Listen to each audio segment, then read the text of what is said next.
성도 여러분, 그리스도인으로 세상을 살아가면서 가장 힘든 일이 있다면 무엇이 있을까요?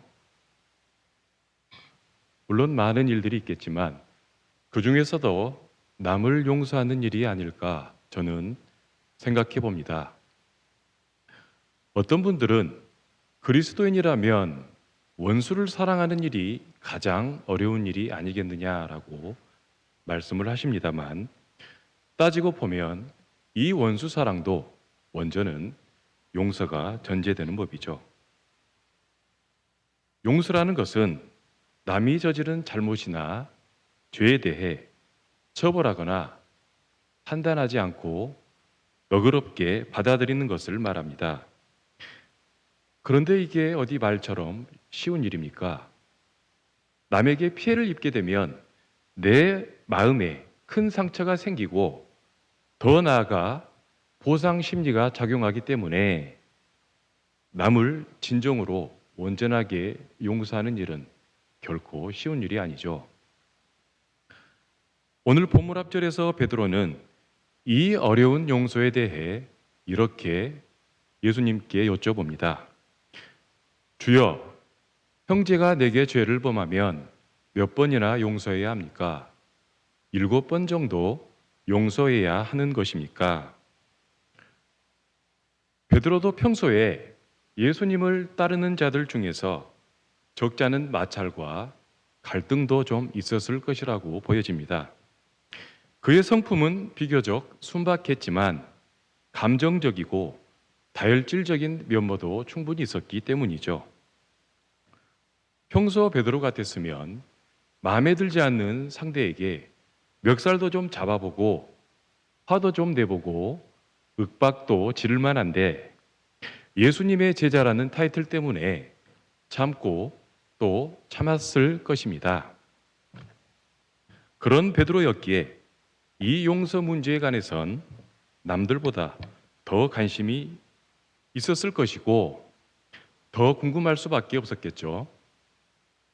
당시 유대인들은 3번까지의 용서를 납득할 만한 횟수로 여겼습니다. 우리나라에도 옛 속담에 이런 말이 있습니다. 참을인 자 3번이면 무엇을 면한다고 했습니까? 예, 그렇습니다. 살인을 면한다고 했습니다. 이렇게 동서고금을 막론하고 3번 정도의 용서와 인내는 어려운 일인 만큼 그만큼의 미덕으로 간주되었습니다. 그런데 오늘 베드로는 예수님께 칭찬을 좀 듣고 싶었나 봅니다. 유대인 전통보다 2배가 넘는 수인 용서의 7번을 제시했었죠. 하지만 예수님은 베드로에게 칭찬을 하셨겠습니까? 칭찬은커녕 베드로의 예상을 뒤엎는 답변을 하십니다. 뭐라고 하셨습니까? 용서를 7번만이 아니라 70번에 7번까지라도 해라.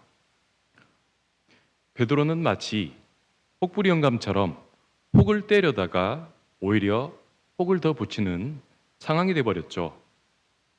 오히려 용서의 숫자가 처음보다 70배가 늘어났습니다. 70번에 7이면 얼마입니까? 그렇습니다. 490번이나 됩니다. 그냥 끝없이 완전하게 용서하라는 말이죠. 제가 베드로라면 정신 건강을 위해서라도 진작 짐을 쌌을 것입니다. 칭찬 한 번 또 듣기가 이렇게나 어려운데 거기에다가 불가능한 숙제까지 주셨으니 말입니다. 그런데 이 말씀이 베드로뿐만이 아니라 지금 이 시간 우리들에게도 주시는 말씀이라는 것입니다. 우리 성도님들 마음도 편치만은 않으실 겁니다. 그런데 예수님은 이렇게나 찝찝해야 할 우리 인간의 본성을 잘 알고 계셨죠. 그래서 곧바로 오늘 본문에 나와 있는 천국의 비유를 얘기하신 것입니다. 예수님이 말씀하신 비유를 보면 임금과 그 앞에 결산받는 종들이 줄줄이 나오는데요. 그 중에 10,000달란트 빚진 종이 나옵니다. 우리가 주의해서 봐야 될 인물이죠. 10,000달란트는 사실 엄청난 액수입니다. 한 달란트는 6,000데나리온인데 한 데나리온은 노동자 하루의 품삯입니다. 현 시세로 따져보더라도 10만 원 정도로 계산을 한다면 한 달란트만 해도 6억이나 되는 매우 큰 돈이 되죠. 그런데 10,000달란트니까 6억에 만을 곱하면 얼마입니까? 6조 원이 됩니다. 10,000달란트가 얼마나 큰 돈인지 모두들 아시겠죠? 노동자 한 사람이 쉬지 않고 16만 년 이상을 일해야 벌 수 있는 어마어마한 액수입니다. 사실 이건 한 개인이 갚기가 불가능한 액수죠. 본문에서는 이 종이 임금에게 이렇게 큰 빚을 지게 되었는지에 대한 내용은 언급이 되지 않습니다. 본문을 보면 모든 정산이 끝난 임금은 그 종에게 빚을 갚으라고 독촉합니다. 그러나 그 종은 갚을 만한 능력이 있었습니까? 전혀 없었죠. 임금도 그 종이 빚 갚을 능력이 없음을 잘 알고 있었지만 그 종에게 갚지 말라고 선뜻 말하지는 않습니다. 오히려 그 종에게 갚을 수 있는 모든 것을 다 내놓도록 명령하고 있죠. 그자의 몸과 아내와 자식과 모든 소유를 다 팔아 넘기라고 합니다. 갚으라고 합니다. 당시의 채무자는 처와 자식들까지 노예로 팔아서 빚을 갚아야 하는 법이 존재했습니다. 그랬기 때문에 임금은 당연히 그렇게 그 종에게 요구한 것이었죠. 그러자 그 빚진 종은 어떻게 했습니까? 임금에게 참아달라고 애원합니다. 최선을 다해 빚을 갚겠다고 울부짖으며 매달리고 있죠. 그의 비통해하는 모습을 본 임금은 처음에는 괘씸한 마음이 들었지만 한편으로는 점차 불쌍히 여기는 마음, 측은지심이 생겨났습니다. 오늘 본문 27절에서 불쌍히 여긴다는 단어는 원어 헬라어로는 창자, 내장을 가리킵니다. 유대인들은 연민의 마음이 바로 가슴 깊은 곳에 있는 이 창자에 있다고 보았습니다. 그래서 불쌍히 여긴다는 말은 창자가 끊어지는 아픔으로 연민의 마음을 갖게 됨을 의미하고 있죠. 결국 임금은 그 종을 측은하게 여겨 엄청난 빚을 다 탕감해주는 자비를 베풀었습니다. 실로 엄청난 은혜인 것이죠. 얼마나 홀가분하겠습니까? 그의 돌아가는 발걸음은 세상 누구보다 더 가벼웠을 것입니다. 그런데 돌아가는 길목에서 본인에게 빚을 진 동료를 만납니다. 그 종에게 빚을 진 금액은 100데나리온이었죠. 그런데 그는 동료에게 매우 강경하게 대합니다. 어떻게 대하는지 28절 말씀을 함께 읽어보겠습니다. 그 종이 나가서 자기에게 100데나리온 빚진 동료 한 사람을 만나 붙들어 목을 잡고 이르되 빚을 갚으라 하매 어떻습니까? 어마어마한 6조 원의 채무를 탕감받은 자가 정작 자기 동료에게는 100데나리온 1,000만 원을 갚으라고 목을 잡아 비틀고 있습니다. 그리고는 그를 옥에다가 집어넣기까지 하죠. 우리 성도님들은 그 종의 행동을 볼 때 어떤 생각이 드십니까? 며칠 전에 제가 이사를 막 와서 필요한 물건이 있었습니다. 그래서 당근마켓에 들어갔습니다. 혹시 당근마켓을 모르시는 성도님들이 계실까요? 스마트폰으로 중고 물품을 거래하는 어플인데요. 운이 좋으면 좋은 가격에 쓸만한 중고품을 살 수 있는 중개 플랫폼입니다. 아마 우리 성도님들 대부분도 일상 속에서 잘 사용하고 계실 거라 생각됩니다. 사용하시는 분들 중에는 간혹 선의를 가지고 무료 나눔을 실천하시는 분들이 있으시는데, 그날따라 게시된 글 중에는 눈에 띄는 글 하나가 있었습니다. 그 게시물엔 이렇게 적혀 있었죠. 제가 한번 읽어드리겠습니다. 어떤 분을 고발합니다. 좋은 뜻으로 무료 나눔을 해드렸더니 그 물건을 받아 다른 사람에게 터무니없는 가격을 붙여 되파는 것을 확인했습니다. 사용자 여러분, 이분의 아이디를 공개하오니 조심하시기 바랍니다. 이 글에서 엄청난 분노가 느껴지지 않으십니까? 여러분도 값이 좀 나가는 물건을 선의로서 이렇게 무료 나눔을 하셨는데, 이런 일을 당하셨다면 기분이 어떠실 것 같습니까?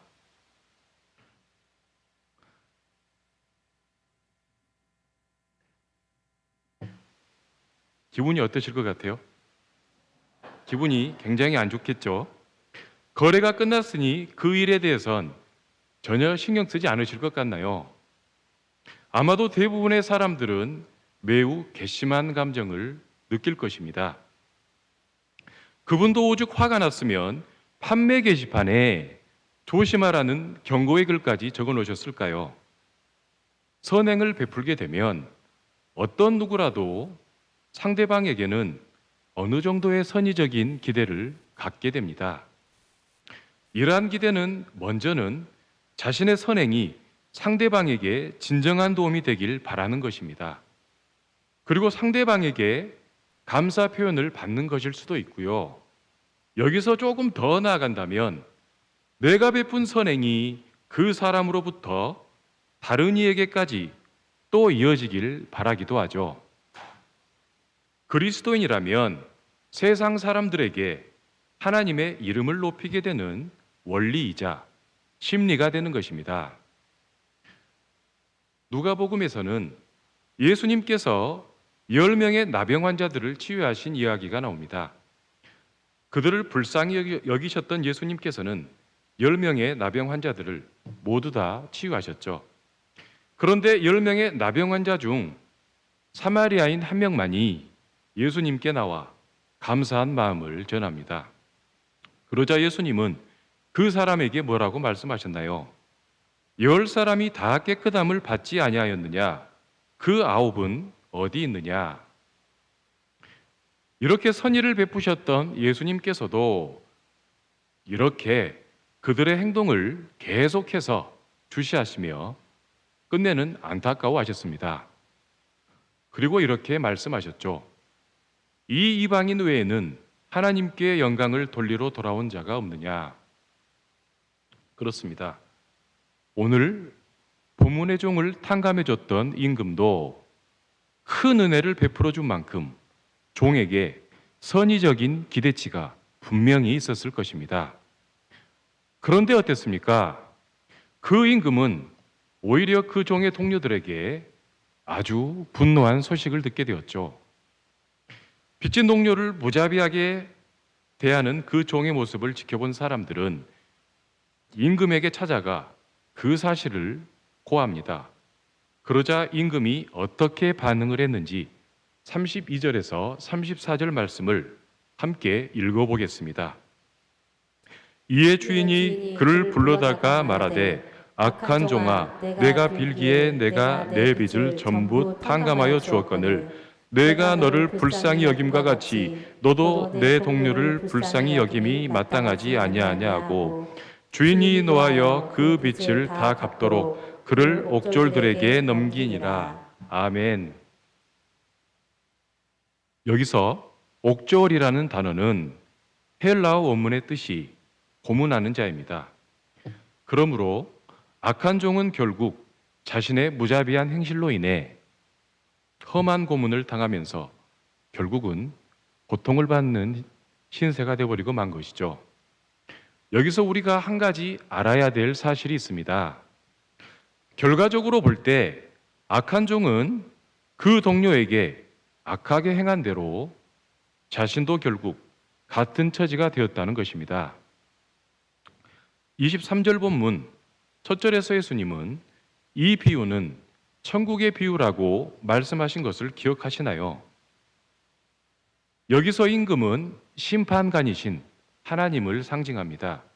그리고 결산받는 종들은 모든 사람들을 가리킵니다.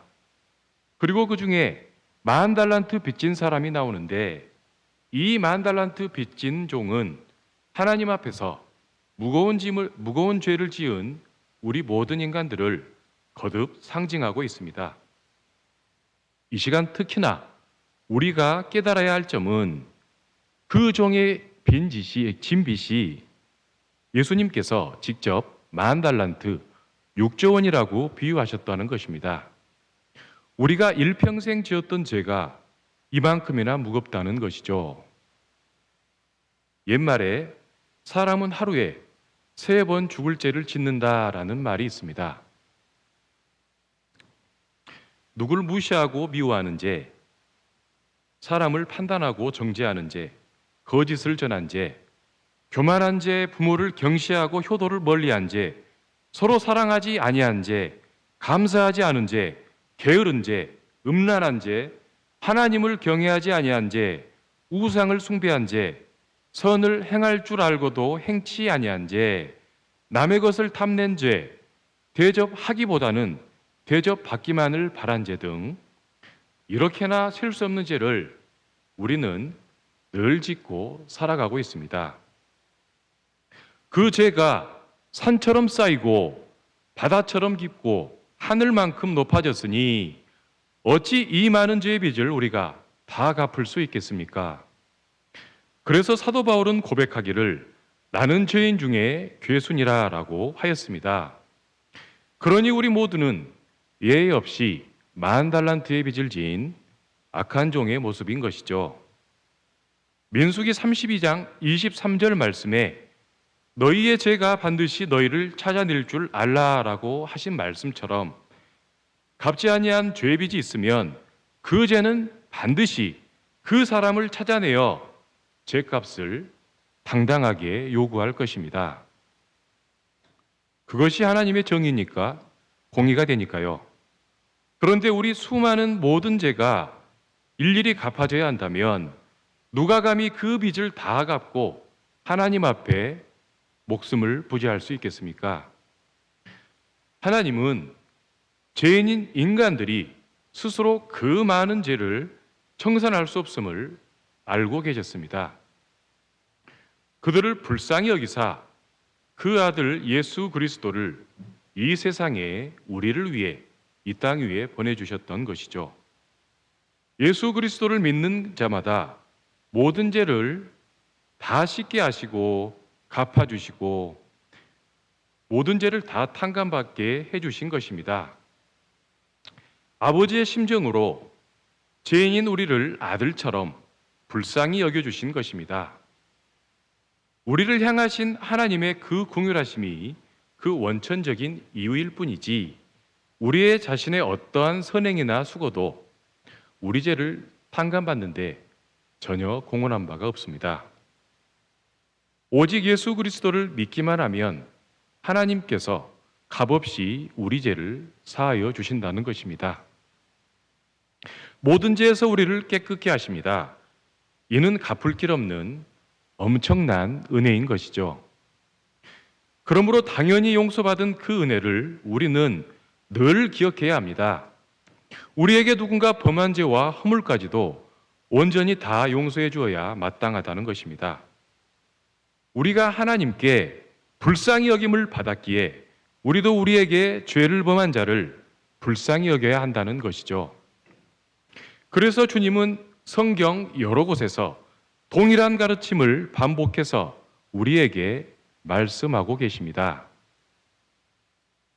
너희가 사람의 잘못을 용서하면 너희 하늘 아버지께서도 너희 잘못을 용서하시려니와 너희가 사람의 잘못을 용서하지 아니하면 너희 아버지께서도 너희 잘못을 용서하지 아니하시리라. 또한 주님이 우리에게 가르쳐 주신 주기도문 속에 우리가 날마다 기도해야 할 중요한 기도 제목도 바로 이 용서입니다. 우리가 우리에게 잘못한 사람을 용서하여 준 것 같이 우리 죄를 용서하여 주시고, 그렇습니다. 우리들은 크고 많은 죄를 조건 없이 하나님께 용서를 받았습니다. 그렇기 때문에 남들이 내게 범하는 죄가 큰 것이라고 할지라도 기꺼이 용서해 줄 아는 자가 되어져야 한다는 것입니다. 그것이야말로 우리 예수 그리스도를 따르는 진정한 제자의 증거이며 신앙의 참된 열매입니다. 오늘의 말씀을 맺겠습니다. 사랑하는 성도 여러분, 예수님께서 우리에게 요구하신 490번의 용서가 10,000달란트, 6조 원이나 되는 우리의 죄값보다 중하다고 여기십니까? 오늘 본문의 종들처럼 먼 훗날 우리가 하나님 앞에 서게 될 때, 그리고 하나님께서 내가 평생 지은 죄값을 정산하여 요구하실 때 어떻게 하시겠습니까? 지금까지도 하나님께 은혜와 축복은 그리스도인의 권리라 주장하며 당당하게 요구하시지만, 그리스도인의 의무인 이 용서에 대해서는 남의 일처럼 가볍게 여기거나 계속해서 주저하고 있지만은 않으십니까? 오늘 마지막 절에서 예수님은 이 시간 우리 그리스도인들에게 이렇게 말씀하고 계십니다. 본문 35절 마지막 말씀을 다 함께 크게 큰 소리로 읽으시면서, 또한 마음속에 깊이 새겨 읽으시면서 오늘 말씀을 마치도록 하겠습니다. 너희가 각각 마음으로부터 형제를 용서하지 아니하면 나의 하늘 아버지께서도 너희에게 이와 같이 하시리라. 아멘. 기도하겠습니다. 사랑과 은혜가 충만하신 하나님, 우리의 머리는 용서해야 좋은 일임을 알고 있고, 용서하는 것이 결국은 나도 사는 구원의 길임을 잘 알고는 있습니다만, 마음으로는 용서가 안 될 때가 많습니다. 그럴 때면 우리의 죄를 대신 지시고 십자가 위에 매달려 죽으신 예수 그리스도를 바라보게 하옵소서. 우리의 인생을 살아가면서 또한 용서의 여정을 걸어갈 때에 우리의 마음들이 서럽거나 지치지 않게 하시고 늘 우리와 동행하여 주시옵소서. 판목과 갈등이 가득 찬 이 세상에서 교회가 주님의 십자가를 온전히 따르는 모습으로 용서와 화해를 살아내는 일에 우리가 힘쓸 수 있게 하여 주시옵소서. 그래서 주님의 은혜를 이 땅 가운데 온전히 선포하는 일에 우리 모두가 잘 사용되게 하여 주시옵소서. 주 예수 그리스도의 이름으로 기도드립니다. 아멘.